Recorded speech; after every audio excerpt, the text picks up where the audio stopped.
ხაშური ქარელის ტერიტორიაზე ზამთრის სეზონის მოახლოებასთან ერთად ტყის მასივის განადგურება დაიწყო საწყეოს თანამშრომლები აცხადებენ, რომ აღნიშნული პროცესის შეჩერება მათ ძალებს აღემატება.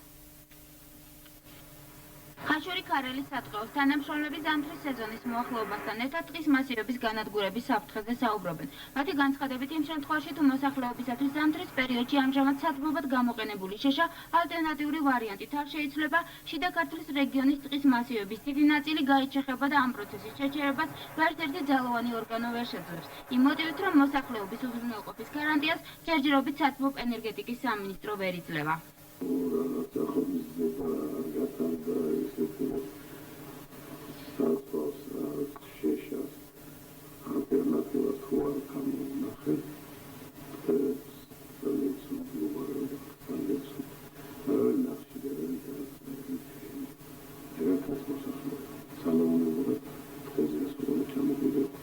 რაც შეეხება თავად მოსახლეობას, ისინი აცხადებენ, რომ მათთვის კარგად არის ცნობილი ტყეების განადგურების შედეგად მოსალოდნელი საფრთხე, მაგრამ ამ ეტაპზე ისინი სხვა გამოსავალს ჯერჯერობით ვერ ხედავენ და ზამთრისათვის შეშას დაახლოებით 300 ლარად ყიდულობენ.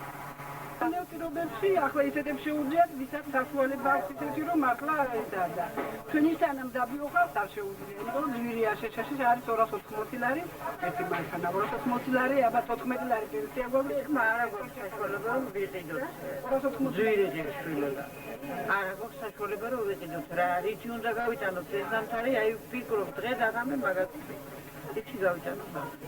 აი ტყეების გაჩეხვასთან დაკავშირებით არ არის კარგი გაიჩეხოთ ნამდვილად, მაგრამ რა ხნახავთ. ხანდას მიხალი რომ 250 შეშაში მიწე. 35 ლარი დაჩეხვაში და დალაგებაზე ლაპარაკი ზედმეტია იმის შემდეგა. ყველაფრით გაუბედურებული გაწყალდი და უკვე რამდენიმე წელია ტყის მასივების განადგურება ცნობილი საკურორტო აქტივი სურამი ჩუმათელეთის მიდამოებშიც მიმდინარეობს. ხაშური ქარელის საწყეოში აცხადებენ, რომ მაქსიმალურად შემცირებული თანამშრომელთა რაოდენობით ისინი მათ დაქვემდებარებაში არსებული ტყის მასივების გაკონტროლებას ფიზიკურად ვერ ახერხებენ.